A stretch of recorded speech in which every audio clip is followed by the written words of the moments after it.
everybody, welcome back to the channel. Today we have some bullish news with bullish prices. As you can see in the background here, the Digital Daily Discord server is up and running. So if you want more content outside of the YouTube realm, go ahead and follow the link that will be in the description. The community is going, and I just want to extend a shout out and also a welcome to Trap House and Encase. Those are our two newest community members since the last time I posted a video. Now, without further delay, let's get into the news. Now, we've talked about DeFi, we've talked about Bitcoin, we have talked about dApps and all of the things that are under crypto. And today we are going to cover a project that I think is a diamond in the rough. It has a pretty good project direction, and I feel like they are for the community. So what is Verasity? Their ticker is VRA. Verasity has a protocol and product layer platform for esports and video entertainment. So what does that mean for you? Their platform hosts all sorts of tournaments, and their coin that they are advertising is the VRA token, Verasity token. And what you can do throughout these tournaments is interact with publishers, streamers, and all creators alike to receive monetary compensation for your views, for your attention, and for your engagement. And I feel this is a really good idea because they are for creators and streamers. This allows creators and streamers to fund their community with the VRA token. So if you watch their stream, if you participate in an event, or if you simply just watch a video, watch the ad, you will get compensated rather than just receiving info. You're receiving info and monetary gain, which I think is a really good idea if you want to bring in a community. Scrolling down here, we can see what Verasity is all about. This is their white paper. So their mission is to significantly increase engagement, advertising revenues for video publishers on any video platform. Verasity is a rapidly growing cryptocurrency company across the esports, video entertainment, and advertising sectors. It has just received a US patent for its proprietary technology that helps eliminate ad fraud and already has several products earning revenue. One of those products earning revenue, which is their biggest one, is the Esports Fight Club. I will show you guys the Esports Fight Club here in a second. I just wanted to finish what their background is, what they're trying to solve, and what their mission entails. So along with trying to increase advertising revenues for video publishers and increase engagement across all platforms, they're also trying to fight ad fraud, which ad fraud usually is committed by bots on any website, any network that brands pay to video publishers, video creators, and streamers for their viewers' engagement. And that's what the proof of view protocol is all about. They can differentiate whether it is a real viewer or a bot watching that ad. Their proof of view protocol is the only protocol layer patented technology for the blockchain, and they have a USA patent for it. And they are very proud of that because they are the first ones to bring that kind of technology to the blockchain and to the crypto space as a whole. We'll probably see this on other advertisement fighting crypto platforms, but for now, this is the only one in their practice. So Verasity TV, they call themselves the aggregator of publishers, which you create a community of publishers that rewards their viewers for engaging in the content that they create, which creates a closed monetary network of the coins being exchanged back and forth, and also on their Esports Fight Club platform, which currently has 8.6 million viewers so far for their tournaments. The available SDKs, which is their API they use to integrate with the publishing platforms, are YouTube, Twitch, Vimeo, JWP, Brightcove, Video.js, Cultura, Flow Player, and a few others. They consider this 90% of all video players in the West. And if they can continue this adoption, right now I invested in them for a short-term speculation. But if they can continue this and get the adoption of all video publishers that are on YouTube, which are thousands, then I would definitely consider this a long-term project. Usually when I'm considering potential projects to invest in, I look at the actual problem that they're trying to solve. And if it is too far of a reach, this is an opinion that I would suggest for that size of a team, which would be fairly new, a small team. They don't have many developers. But for this project, I think this problem that they're trying to solve is definitely doable. The ad market is potentially about 400 billion that brands pay out to content creators for viewers engaging in their ads. And if they tap into that market, as this is currently a small cap project, which would be under 10 million, I think they would be going places if they definitely achieve that goal. Now let's go ahead and shoot over to their esports platform. So this is their esports platform. A lot of the games that they host for potential players to participate in is PUBG. I'm gonna scroll down here, see if I can see a few others. And these are just the server names. Some of them have the actual game titles. I'm not too familiar with a lot of these thumbnails, but they definitely apply to a small group when we're talking about first-person shooter games. I see they have a Shuri here, Jackfruit. I believe PUBG is one of their most popular ones that they host on this tournament, but they have a lot of them. They have 18 pages worth of tournaments you can join, which is pretty decent. Let's go ahead and move on to the next tab. So another aspect that I look at when I'm considering a potential investment is the amount of exchanges that they are on. And this project has been around for a while. It really just laid low until they started gaining adoption, making partnerships and getting more viewers on their platform. But I could see they have Bittrex, which is, I think, their most prestigious one they have here. Bitmax, MXC, and KuCoin, another popular one among those who love non-AML, KYC, all of that good stuff. And the last thing that got me to really invest in this project was their staking rate. So at this point, usually when projects come out, they have a really high APY for users to engage in because they want people to buy their coin, they want people to participate in their community, and they simply just grow from there. Once they grow, these numbers usually come down.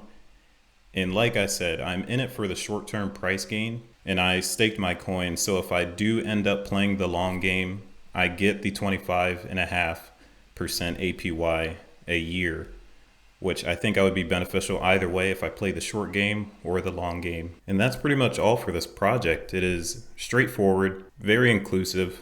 I like their idea that they want to start encouraging publishers to get out there and gain a community so their followers can also earn. This project is also a ERC 777 protocol, which stems from the ERC20, which is hosted by Ethereum itself. Now we're going to head on to our single bit of news that we have today. Twitter enables tipping with Bitcoin, and they plan to let users authenticate NFTs. So this is another win for the Lightning Network. If you guys do not know the Lightning Network, it was in my first video, my introductory video, throwback. What is today? Saturday.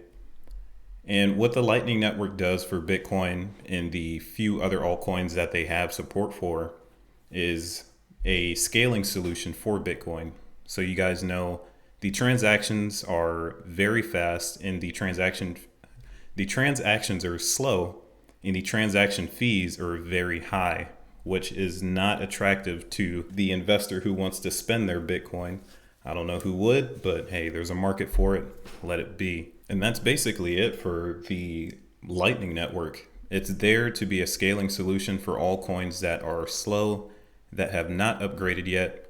And it looks like they're trying to dip into the DeFi scene with authenticating NFTs, which I think would be really popular because if you think about it, you can have some very popular figure on Twitter and you could bring NFTs to the Twitter platform, which you guys know is very engaging when it comes to releasing something that is exclusive to your community, or you bring it from a third-party source and you bring it to the Twitter platform because you own it and Twitter can verify the authenticity of that NFT, which I find pretty cool.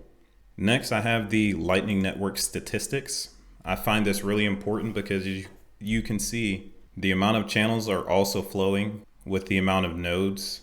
So as we can see here, they have about 70,000 channels open with 15,000 nodes.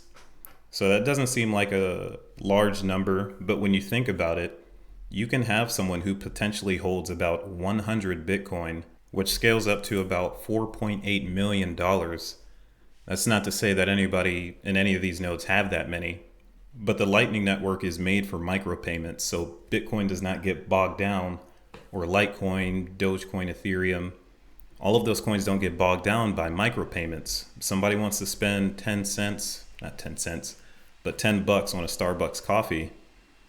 You can do that with ease on the Lightning Network. And all of this is facilitated through the Strike wallet, which is a Bitcoin-centric wallet. In the future, I can definitely see a world where stores are finally accepting cryptocurrencies in exchange for goods and services. And the Strike wallet, integrated with the Lightning Network, can facilitate those payments for merchants.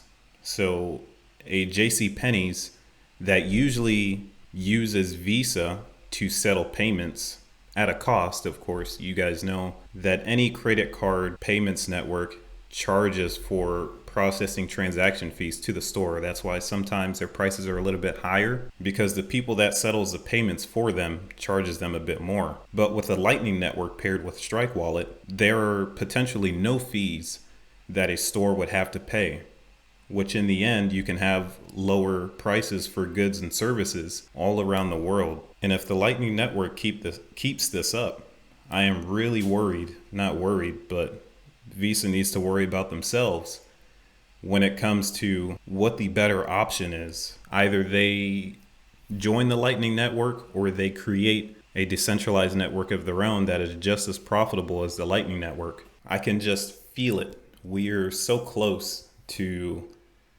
my opinion, but I feel like we are so close to either having Bitcoin as legal tender in the United States, legalizing cryptocurrency for exchange of goods and services.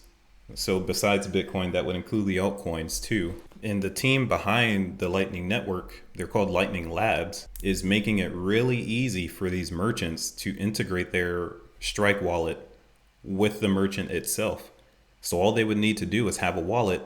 And if a customer walks in their store, has a Strike wallet as well, and whether they continue to be Bitcoin centric or they become crypto agnostic, you can have multiple cryptocurrencies with the potential to pay for whatever good or service you're looking for as you walk into that store. We also had news that the federal chair, Jerome Powell, answered a question from one of the reporters saying that they do not plan on banning Bitcoin as China did, since that was real big news as we were heading out the end of September. So if they're not going to ban it, what are they going to do with it? That only makes me more anxious to see what's going to happen in the future. And us betting right now on the crypto space in the direction of our current financial system, I don't think you could go wrong being in crypto right now. Not financial advice. Let's go ahead and hop over to the last tab of the day. And it is nothing crazy. It is just the website for the Strike wallet that hosts Bitcoin. So this is what Lightning Lab advertises for their faster payments. And as you can see down here, they actually compare what you will get with a $100 purchase towards BTC after fees. And as you can see, the Strike wallet, you pay $100, you get $100 worth of Bitcoin. There is no transaction fees or any hidden fees whatsoever. And they're comparing themselves to Cash App, Venmo, Coinbase, and I'm pretty sure the same thing applies to PayPal. There's a new kid on the block, and they are playing pretty aggressive when it comes to taking over a payments network. VRA, I consider it a diamond in the rough, and with the correct adoption, they could pull it off. And that's exactly right. Their current price right now is a little bit over 3 cents, if I'm not mistaken. So like I said, if I play the short game and if I am correct, they go up a little bit, I can make a 50% appreciation on my funds. I would definitely appreciate that. And what I want to do is use that to fund my channel and compensate my viewers, because I appreciate you guys just that much. And if I play the long game, I scooped it up under 3 cents. So it would only be more beneficial for me to probably continue to hold, but we'll see what the future holds for me and VRA. The 25% reward staking with no KYC or AML. If you guys are not familiar, that is Know Your Customer anti-money laundering, which the US really loves to shove down exchanges' throats.